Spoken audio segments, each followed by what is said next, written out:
Hello नमस्कार साथियों, जय हिंद, वंदे मातरम। दोस्तों मैं हूं माही और स्वागत करता हूं आपका आप जीतेंगे पर। साथियों, कल मैंने आपको जब मेडिकल का नोटिफिकेशन बताया था तो उसके साथ ही दो बात और कही थी कि मैं दो वीडियो लाऊंगा। उन दोनों वीडियोस को देखना आपके लिए बहुत महत्वपूर्ण है। जो भी एसएससी का बंदा है उसके लिए बहुत क्रूशियल है, क्योंकि वीडियो आपने बहुत देखे होंगे लेकिन हो सकता है उसमें कुछ ना कुछ इंफॉर्मेशन कहीं मिस रह गई हो। तो इस वीडियो के लिए मैं आपको स्पेशली रिक्वेस्ट करूंगा कि इस वीडियो को आप आखिरी तक देखें और जान लें कि किसमें सबसे ज्यादा बच्चे बाहर हो जाते हैं और कौन कौन से डॉक्यूमेंट मोस्ट इंपॉर्टेंट हैं। क्योंकि डॉक्यूमेंटों की पूरी लिस्ट तो बहुत लोगों ने बताई है, लेकिन दोस्तों जो आपके लिए मैंडेटरी है वो मैं यहां पर बताने जा रहा हूं विद प्रूफ। ठीक है, चलिए वीडियो में आगे बढ़ने से पहले आपको बता देता हूं, अगर पहली बार चैनल पर आ रहे हैं तो वीडियो को लाइक करके दोस्तों चैनल को सब्सक्राइब जरूर करना और बेल आइकन दबाना मत भूलना, क्योंकि आगे आने वाली कोई भी इंपॉर्टेंट इंफॉर्मेशन आपसे मिस नहीं होनी चाहिए। चलिए बात करते हैं एसएससी जीडी 2022-23 के दोस्तों मेडिकल के डॉक्यूमेंट्स के बारे में। क्योंकि आपने कल देखा होगा कि मेडिकल की डेट लगभग जाहिर हो चुकी है। 10 तारीख के 10 जुलाई के लगभग आपके मेडिकल अब शुरू हो जाने हैं, आपके एडमिट कार्ड आपके हाथ में आ जाने हैं। ठीक है, तो अब जब इतनी जल्दी यानी लगभग एक महीना हमारे पास है तो एक महीने में आपको जो छोटी मोटी कमी होगी वो यहां बता दूंगा कि उसको सही कर लेना, या दोस्तों जो डॉक्यूमेंट आप पर नहीं है उसको ले जाना है, अगर वो नहीं है तो उसकी जगह करना क्या है ये आपके लिए इंपॉर्टेंट है जानना। चलिए बात कर लेते हैं, यानी ये चीजें तैयार रखना आपके लिए जरूरी होगा, अदरवाइज आपको थोड़ी बहुत समस्या नहीं बहुत बड़ी समस्या का सामना करना पड़ जाएगा, यानी आपको बाहर भी होना पड़ सकता है। नेक्स्ट आ जाइए, सबसे ज्यादा बच्चे किसमें बाहर होते हैं। चलिए बात कर लेंगे इस प्रश्न पर भी। सबसे ज्यादा प्रश्न ये आता है कि सर सबसे ज्यादा बच्चे बाहर किसमें हो जाते हैं। चलिए वो चीज भी आज जान लेंगे दोस्तों विद एक्सपीरियंस के सबसे ज्यादा बच्चे किसमें निकलते हैं। चलिए बात करता हूं आपसे मेडिकल के बारे में। मेडिकल में क्या क्या डॉक्स यानी डॉक्यूमेंट आपके लिए आवश्यक है यह आपको आज जानना बहुत जरूरी है। अब मुझे पता है जिन बच्चों के बिल्कुल बाउंड्री पे मार्क्स हैं, हालांकि मैं कट ऑफ सबको बता चुका हूं, लेकिन फिर भी कुछ रहा होगा तो उसके लिए एक सेशन करेंगे। बट माय डियर, जिन बच्चों के मार्क्स बाउंड्री पे हैं उनको पता है कि हमको पढ़ाई भी करते रहनी, तो आपको पढ़ाई भी करनी है। आप बार बार डॉक्यूमेंट नहीं देखेंगे, लेकिन एक बार डॉक्यूमेंट को देखना जरूरी है, जो ऑथेंटिक डॉक्यूमेंट आपको लेकर जाने। मेडिकल डॉक्स की बात कर रहा हूं, बहुत ध्यान से इस वीडियो को इत्मीनान से सुन लो। एक बार कह रहा हूं दोस्तों, देख लीजिए यहां डीएमई के लिए डिटेल्ड मेडिकल एग्जामिनेशन के बारे में आपसे बात कर रहा हूं कि क्या क्या आपको चाहिए फॉर एग्जामिनेशन मेडिकल के लिए। देखिए सबसे पहले, और इसके अलावा आपके पास कुछ भी है तो परेशान नहीं होना है, लेकिन इससे कम नहीं होना चाहिए, यह भी आपको एंश्योर करना पड़ेगा। देखिए सबसे पहले कि अगर मैं बात करूं एनेक्सर 11 पर आपको जाना है। You can also get this notification from our Telegram channel, नीचे लिंक दिया हुआ है, टेलीग्राम पर जाकर यह नोटिफिकेशन आप पूरा भी पढ़ सकते हैं, जिसमें मेडिकल की हर एक इंफॉर्मेशन आपको दी हुई है। देखिए फटाफट, सबसे पहले दोस्तों डीएमई के लिए आपको following documents will be verified होने चाहिए। कैसे वेरीफाइड होने चाहिए सर, मुझे समझ में नहीं आया। यानी कुछ लोग कहते हैं मैंने ग्रेजुएशन कर रखी है, मैं किसकी सर्टिफिकेट लगाऊं, किसकी मार्कशीट लगाऊं। ध्यान रखना, अगर आपने कर रखी है MTech, BTech, MSc, BSc, PhD, कोई दिक्कत नहीं है। अगर आपके पास उसका मार्कशीट है, आपको डिग्री है, लेके जाइए। लेकिन अगर कोई कुछ नहीं है तो ये तो आपको लेके ही जाना है। यानी 10वीं की मार्कशीट अगर आपके पास नहीं है, आपके पास 10वीं के डॉक्यूमेंट नहीं है, तो you will be thrown out, आपको बाहर फेंक दिया जाएगा। और ये आर्मी है, पुलिस नहीं है कि भैया 2 महीने बाद जमा कर देना, कोई नहीं अब आ जाओ यहां तक आयो, नहीं। वो कहेंगे if you are not disciplined you can not be the part of army. दोस्तों फौज का पार्ट नहीं बन सकता, वो ध्यान रखना। सेकेंडरी एग्जामिनेशन सर्टिफिकेट, एज का प्रूफ ध्यान रखना, मैट्रिकुलेशन और 12वीं यानी 10वीं और 12वीं की मार्कशीट आपको मैंडेटरी है।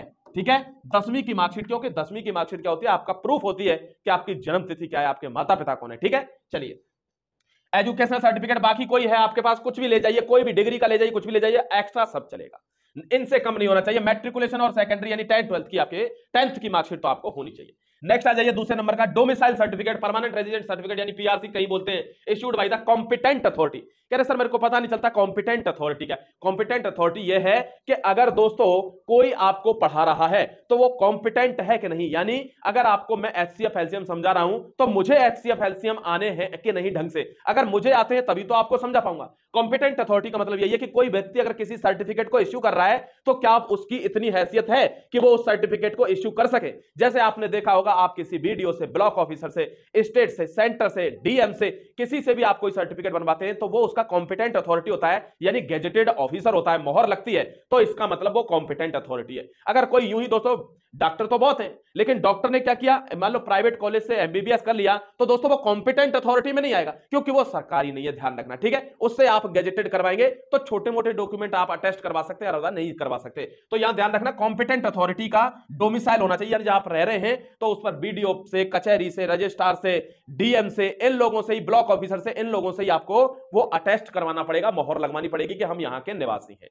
ठीक है, कॉम्पिटेंट अथॉरिटी का मतलब ये है इसका मतलब। नेक्स्ट आ जाइए तीसरे नंबर पर, वैलिड एनसीसी सर्टिफिकेट। आपको पता है कि यू गॉट द मार्क्स 5, 6, 3 जो भी नंबर आपको मिले हैं एबीसी सर्टिफिकेट की तरफ से, वो वैलिड सर्टिफिकेट भी आपको साथ में लेके जाना। एनसीसी का भूल मत जाना, अदरवाइज फ्रॉड हो जाएगा कि तुमने वहां पर लिख दिया एनसीसी का सर्टिफिकेट मेरे पास सी है और तुम्हारे पास है नहीं एबी। ठीक है, तो लेकर जाना है, यह सर्टिफिकेट मैंडेटरी है। चौथा बात करता हूं, certificate from serving defence personnel in the format prescribed by annexure 4। सबसे पहले समझिए एनेक्चर क्या होता है। एनेक्चर वो होता है माय डियर, जब आपके पास कोई अगर डॉक्यूमेंट नहीं है तो आप उसमें एनेक्चर लगा सकते हैं कि सर ये मेरी स्थिति है। ये किसके लिए है? ये डिफेंस पर्सनल के लिए, यानी जो ऑलरेडी दोस्तों पार्ट रहे हैं आर्मी का, यानी एक्स सर्विसमैन आप कह सकते हैं, या सर्विंग कर रहे हैं या एक्स सर्विसमैन हो चुके हैं, उनको क्या करना है, एनेक्चर 4 में जो लिखा होगा वो फॉर्म भर के देना है, जो ऑलरेडी इसका पार्ट रह चुके हैं किसी भी आर्मी का। ठीक है, ये आपको ध्यान रखना। नेक्स्ट आ जाइए अगला देखिए एक बार, यहां पर बात करूंगा वैलिड एनसी सर्टिफिकेट हो गया आपका, यहां दोस्तों सर्टिफिकेट फ्रॉम सर्विंग डिफेंस ये भी हो गया। अगला आइए पांचवा, undertaking in the format of prescribed annexure 5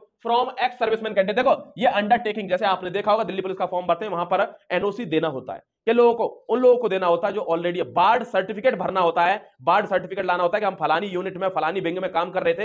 ये एक्स सर्विसमैन और डिफेंस पर्सनल के लिए ये दोनों पॉइंट हैं। तो जो कोई भी एक्स सर्विसमैन और डिफेंस पर्सनल हो वो इनको ध्यान रखना, ये आपको सर्टिफिकेट लेके जाने हैं, अपना बार्ड सर्टिफिकेट, कौन सी जगह काम कर रहे थे। एनेक्चर 4 के अंदर आपको सब कुछ दे रखा है। एनेक्चर 5 के अंदर आपको क्या करना है, एक अंडरटेकिंग लेके जानी है कि साहब मैं ये नौकरी में था, अब मैं इस नौकरी में आ गया हूं, मुझे कुछ होता है तो मैं इसमें जिम्मेदार रहूंगा। ठीक है, ये वाला। छठवां आइए, बहुत ज्यादा important, caste certificate as applicable in the format prescribe.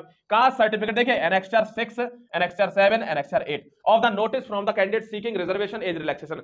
इन लोगों को इसको अच्छे से पढ़कर जाना है, यानी कुछ लोगों को एज रिलैक्सेशन चाहिए होता है। कोई कहता है सर हम तो जनरल में हैं, हमको कास्ट सर्टिफिकेट चाहिए क्या? भैया अगर आप ईडब्ल्यूएस में आ रहे हो, क्योंकि जनरल वाले भी ईडब्ल्यूएस में आता है, ईडब्ल्यूएस, एसटी, ओबीसी, एससी, ये सारे जो जितने भी होंगे दोस्तों ध्यान रखना, ये सारों को लेकर जाना है अपना कास्ट सर्टिफिकेट। और एक चीज ध्यान रखनी है, जिनको रिजर्वेशन चाहिए भैया उन सबको अपना कास्ट सर्टिफिकेट दिखाना होगा। तो यहां भी रिजर्वेशन मिलता है तो इनको भी कास्ट सर्टिफिकेट अपना बनवाना होगा, ध्यान रख लेना। और सर्टिफिकेट आपको कोई कहता है सर कितना पुराना सर्टिफिकेट होना चाहिए, भैया ध्यान रखना, अगर 6 मंथ तक का है तो बहुत अच्छी बात है, लेकिन अगर आपका बहुत पुराना, कोशिश हमेशा करनी चाहिए 6 महीने तक का होना चाहिए, मतलब लेटेस्ट होना चाहिए।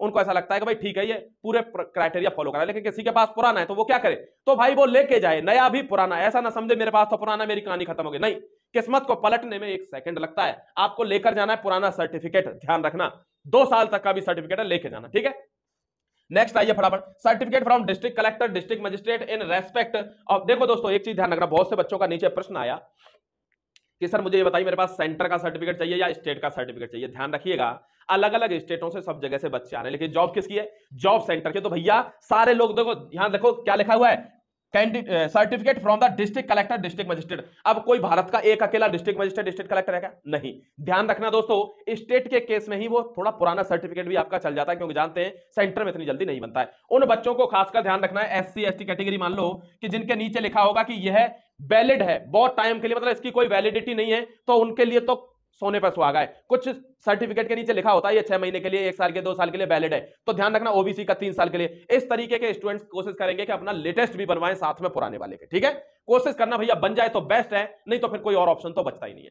तो आपको क्या करना है, अपने डिस्ट्रिक्ट कलेक्टर से, डिस्ट्रिक्ट मजिस्ट्रेट, डीएम से, या अपने किसी अधिकारी से जो कॉम्पिटेंट अथॉरिटी आपका कचहरी पर या राज्य जिले के अंदर, उससे आपको यह बनवाना पड़ेगा, ध्यान रखना। ठीक है, तो सर्टिफिकेट्स कोई सा भी हो आपको करना पड़ेगा ये। और एक चीज और आपको बता दूं, पाकिस्तान के आदमी इसमें अलाउ नहीं है, नहीं है अलाउ कहीं भी। पाकिस्तान के रिफ्यूजी भी अगर यहां पर आकर रह रहा है तो वो आर्मी में नहीं जाएगा, वो फॉर्म नहीं भर सकता। ठीक है, वो किसी भी चीज के लिए एप्लीकेबल नहीं।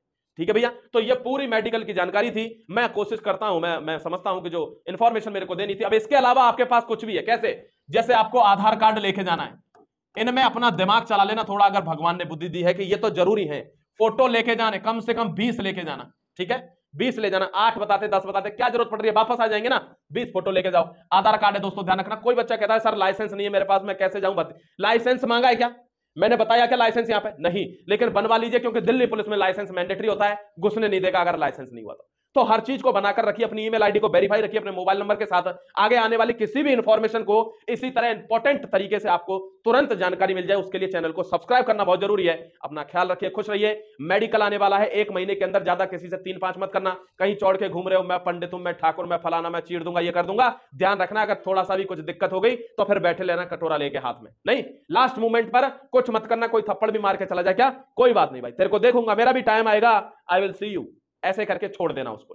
ठीक है, बिल्कुल भी अभी किसी से कोई पंगा नहीं लेना जब तक मेडिकल नहीं हो जाता। एकदम स्ट्रेट घर में रहिए, अपना काम से काम रखिए, अच्छा खाइए, अच्छा रेस करिए, फिजिकल तैयारी अपने फिजिकली फिट रहिए। ठीक है, चलिए, कोई भी दिक्कत हो नीचे कमेंट सेक्शन में लिखना। मेडिकल से रिलेटेड किसी को प्रॉब्लम हो, पॉइंट से रिलेटेड एक वीडियो और लाऊंगा मैं। 2 वीडियो की गारंटी दी थी आपको, पहला हो गया, दूसरा हो रहा है कि कौन कौन से पॉइंट आर्मी में बन सकते हैं, इसके लिए मैं एक वीडियो और लाऊंगा भाई, उसको देख लेना। छोटी मोटी जो दिक्कतें होंगी सब लोग उसको सही कर लेंगे, उनकी एक्सरसाइज भी साथ ही में बता दूंगा। और अगर कोई बहुत बड़ी प्रॉब्लम है तो उसके लिए हम अब 1 महीने में तो कुछ नहीं कर सकते। ठीक है, चलो अपना ख्याल रखो, खुश रहो, जय हिंद, वंदे मातरम, God bless you my dear. अगर किसी के ज्यादा बड़ी प्रॉब्लम है ना तो वो भाई अभी से इलाज करा लेना, क्योंकि भर्ती आगे और भी है। एसएससी जीडी पे मामला खत्म नहीं हो जाता आपकी जिंदगी, नहीं, भर्ती आगे और भी है, तो उन तक आप फिट रहोगे, फिर आपको ये हड़बड़ी नहीं करनी पड़ेगी लास्ट मंथ की। चलिए, अपना ख्याल रखिए, माता पिता का सम्मान कीजिए, लक्ष्य की तरफ अग्रसर रहिए दोस्तों, और वर्दी लेकर घर वापस लौटिए। शुक्रिया।